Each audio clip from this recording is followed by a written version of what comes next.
Bismillahirrahmanirrahim. Assalamualaikum warahmatullahi wabarakatuh. Perkenalkan, nama saya Irman Syarif, SPD MPD, NIDN 0916108704. Saya adalah salah satu dosen tetap di program studi pendidikan guru sekolah dasar Universitas Muhammadiyah Global. Saya di program studi pendidikan guru sekolah dasar mengampu dan sekaligus menjadi pengembang mata kuliah pembelajaran IPS di SD. Sesuai dengan kualifikasi saya dan latar belakang saya, S1 pendidikan guru sekolah dasar di Universitas Muhammadiyah Makassar dan pendidikan IPS kekhususan IPS KSD-an Universitas Negeri Makassar. Mata kuliah pembelajaran IPS di SD merupakan mata kuliah wajib tempuh dan harus diprogram mahasiswa PGSD pada semester dasar dengan bobot 2 SKS. Mata kuliah pembelajaran IPS bertujuan untuk memberikan pengetahuan, keterampilan, dan sikap positif terhadap pendidikan IPS di sekolah dasar, sehingga diharapkan mahasiswa atau calon guru sekolah dasar di SD berkepribadian yang baik, profesional, unggul, berkompeten, dan inovatif dalam mengembangkan konsep-konsep IPS di sekolah dasar.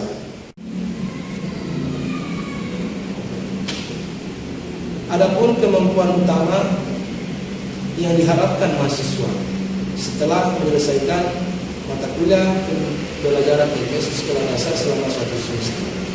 Yang pertama adalah kemampuan mahasiswa dalam memahami konsep, pengertian, tujuan dan ruang lingkup pendidikan IPS di sekolah dasar.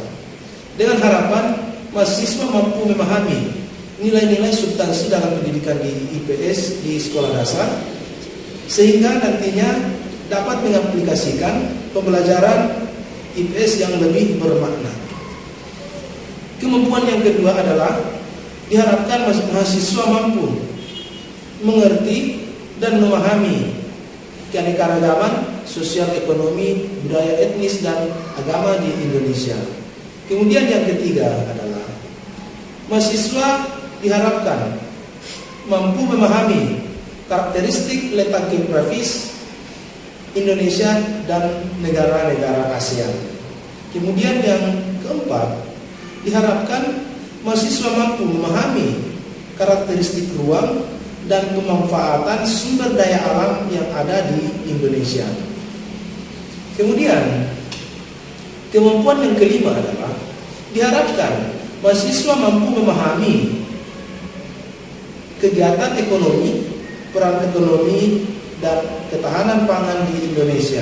Kemudian yang keenam, mahasiswa mampu mengerti dan memahami penjajahan dan upaya bangsa Indonesia dalam mempertahankan kedaulatan. Kemudian, kemampuan yang ketujuh diharapkan mahasiswa mampu mengerti dan memahami peninggalan-peninggalan dan tokoh-tokoh sejarah nasional pada masa Hindu-Buddha dan masa Islam. Kemudian yang terakhir adalah kemampuan yang diharapkan mahasiswa, yaitu mahasiswa mampu memahami dan mempraktekkan model-model pendekatan media dan sumber interaktif yang dapat dimanfaatkan dan diterapkan dalam mengajar IPS di sekolah dasar.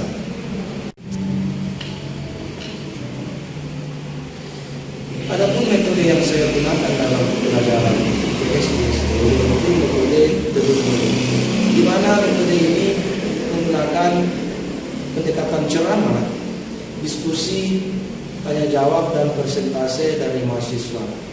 Presentase dari mahasiswa adalah semacam tugas penugasan dalam penyusunan makalah, penugasan, ringkasan-ringkasan artikel yang dirujuk berdasarkan jurnal-jurnal atau buku yang relevan dengan pendidikan di SD.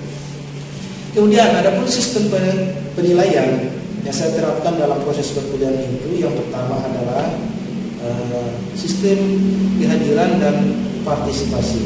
Jadi kehadiran saya ambil 10% dan bersama untuk penilaian partisipasi bagaimana mahasiswa aktif dalam berdiskusi kelompok, aktif dalam bertanya, aktif dalam memberikan tanggapan, dan aktif dalam memberikan saran. Kemudian yang kedua adalah penugasan. Penugasan di sini saya berikan kepada mahasiswa dengan bobot 20%. Sini saya memberikan penugasan kepada mahasiswa dalam menyusun dan membedah kasus terkait jurnal-jurnal pendidikan IPS, baik itu studi kasus maupun penelitian tindakan kelas khusus untuk pembelajaran IPS di sekolah dasar. Kemudian yang ketiga adalah dengan ujian tengah semester dan bobotnya 30%. Dan terakhir yaitu ujian akhir semester berupa tes ataukah praktik mengajar dan micro teaching untuk pembelajaran IPS di SD dengan bobot 40%. Hal ini saya lakukan untuk bagaimana menguji kemampuan mahasiswa dalam memahami materi-materi yang saya jelaskan mulai dari pertemuan 1 sampai pertemuan akhir dengan menerapkan pembelajaran, menyusun RPP dan silabus untuk disimulasikan di pembelajaran IPS dan mengintegrasikan beberapa metode, strategi dan pendekatan serta sumber media yang interaktif dalam pembelajaran IPS di sekolah dasar. Jadi di setiap sesi materi saya juga tidak lupa memberikan kesempatan kepada siswa untuk bertanya terkait hal-hal yang belum dipahami. Ya. Jadi untuk berikutnya saya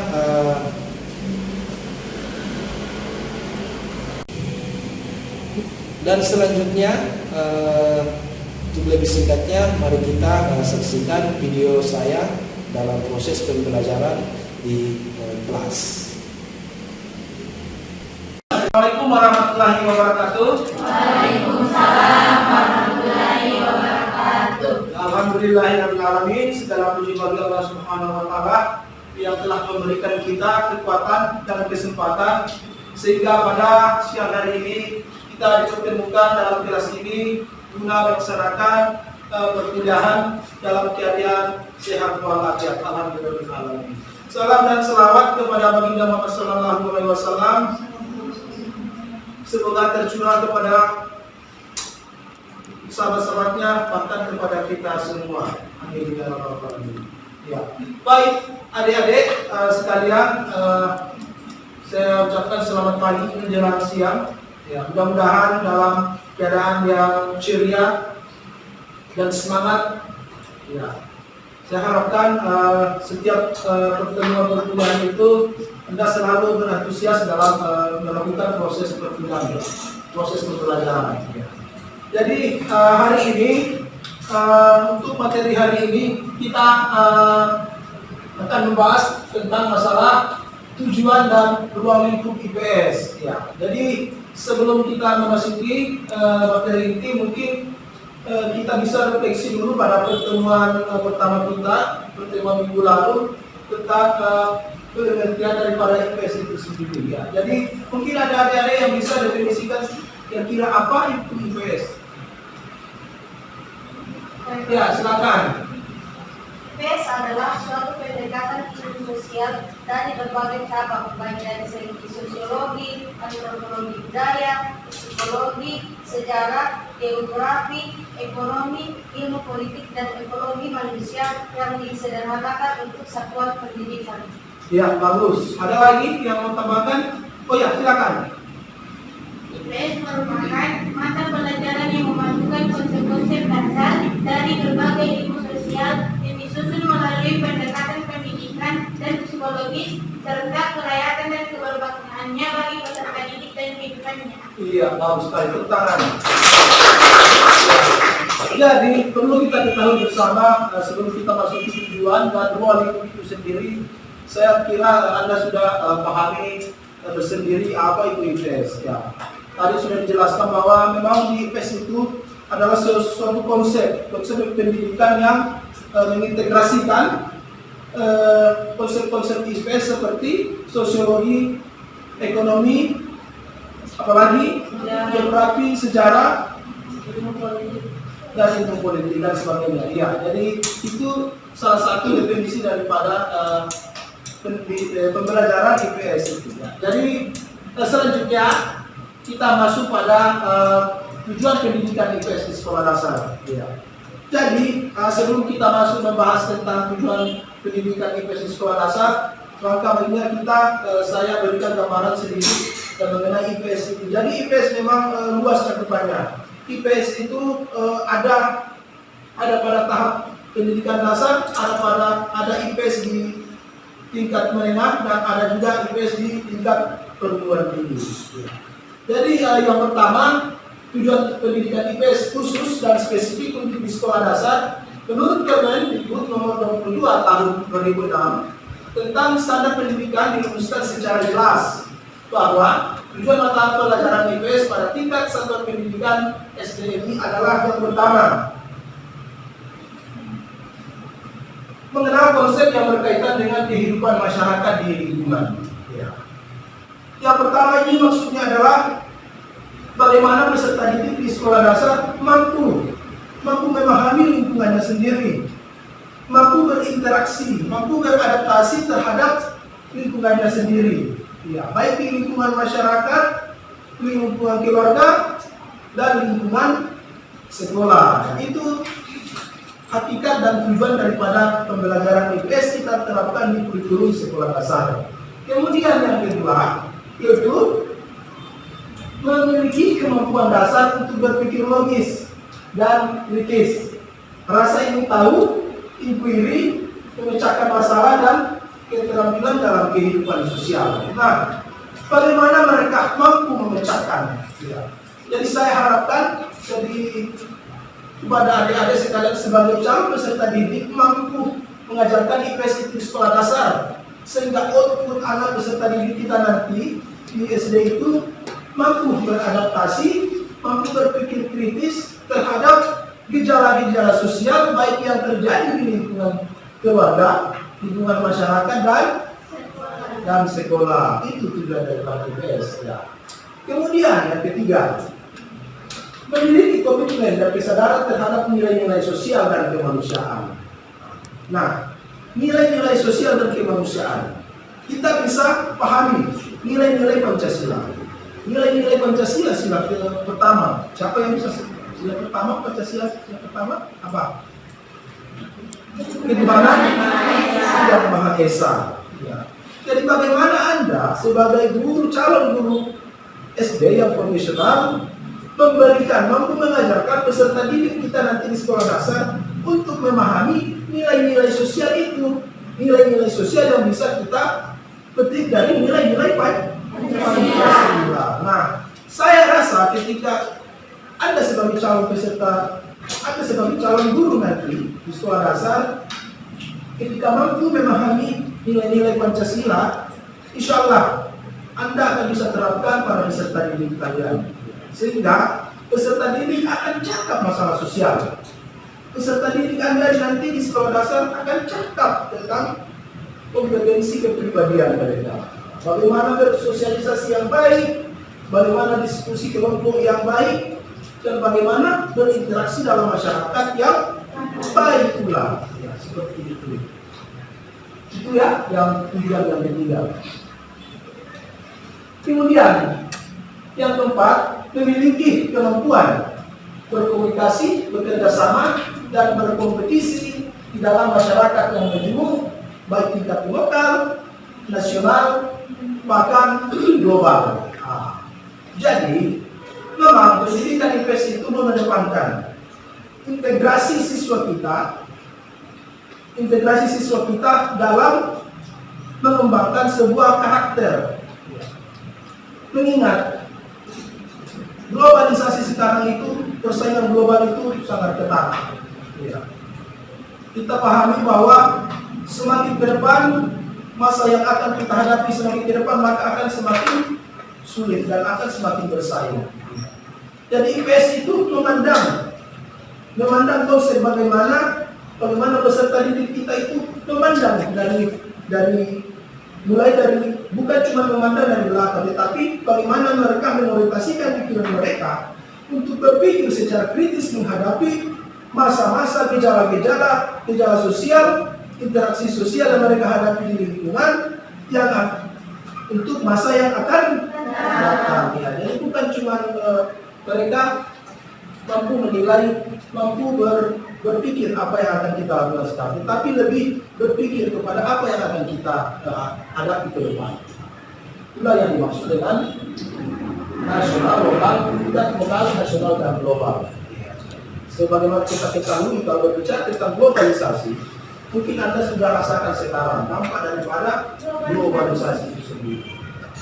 Jadi bagaimana kita mampu mendidik peserta didik kita memanfaatkan teknologi yang berdampak positif kepada peserta didik kita. Jangan sampai mereka menggunakan teknologi komunikasi yang terlalu canggih tetapi salah penggunaannya. Itu ya. Jadi ini saya harapkan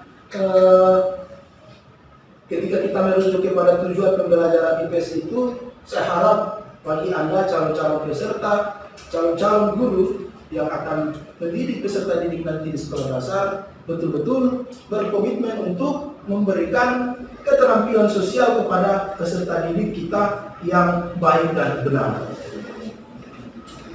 Nah, merujuk kepada tujuan daripada IPS itu tentu ada fungsinya. Ya. Jadi, keterampilan sosial yang dibangun melalui ranah kognitif menjadi dasar untuk mengembangkan penguasaan ranah afektif berupa keterampilan sosial dalam kerjasama berkomunikasi dengan kelompok. Ya. Jadi bagaimana mereka mengaktifkan keterampilan kognitif mereka, mengaktifkan keterampilan sosial mereka berkomunikasi. Bagaimana berkomunikasi yang baik dalam memecahkan sebuah masalah-masalah yang dikerjakan secara berkelompok dan bersama-sama. Ya, gitu. Mengaktifkan kognitif peserta didik. Ya. Bagaimana mereka menghargai, ya.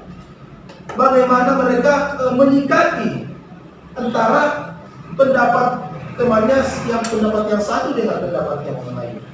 Jadi inilah salah satu fungsi daripada ilmu sosial itu kita terapkan di sekolah dasar. Bagaimana mereka mengaktifkan pemikiran yang lebih kritis, mencari sebab masalah-masalah yang terjadi di lingkungan keluarga, mencari penyebabnya dan apa yang akan menjadi dampaknya ke depan. Misalnya masalah-masalah sosial yang biasa terjadi di lingkungan masyarakat, banyak pencurian, banyak perampokan. Nah, jadi ini salah satu masalah yang harus kita pecahkan, masalah yang harus kita gambarkan kepada peserta didik kita. Bagaimana menyikapi sebuah masalah, bagaimana mencari solusi sebuah masalah sehingga masalah tersebut tidak lagi terjadi.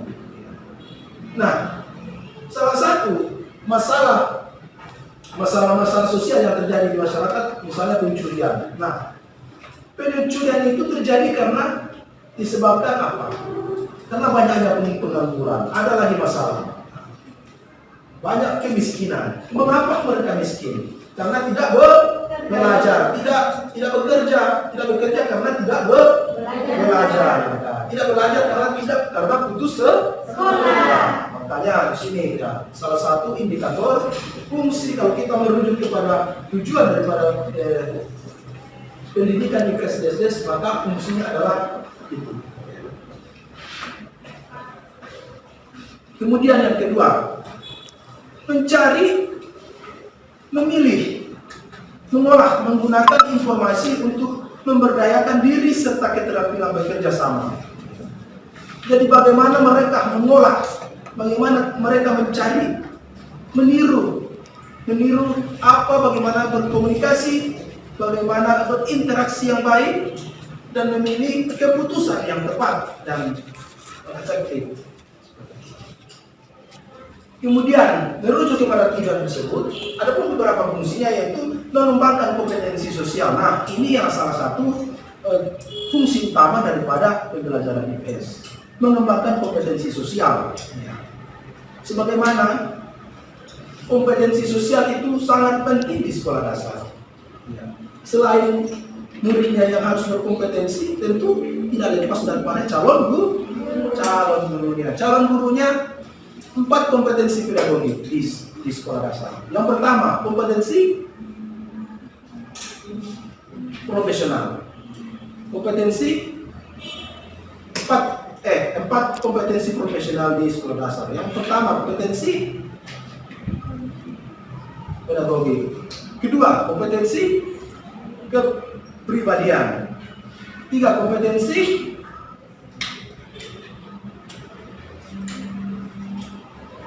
apa? Profesional dan kompetensi sosial. Nah, kompetensi sosial itu merupakan salah satu tujuan daripada yang ditekankan oleh Kementerian Pendidikan sebagai calon guru. Salah satunya adalah memiliki kompetensi sosial. Bagaimana Anda berkompetensi sosial di dalam mengajar?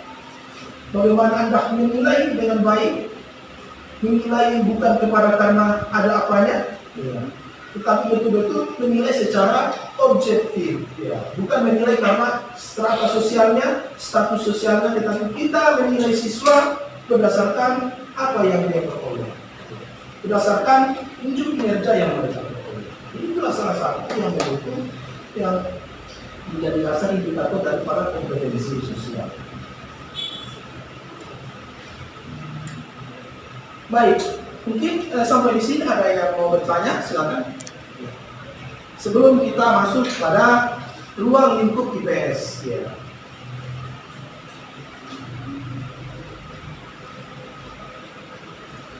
Oke, cut lagi. Ya, jadi merujuk kepada tujuan pendidikan IPS di sekolah dasar, tentu ada fungsi yang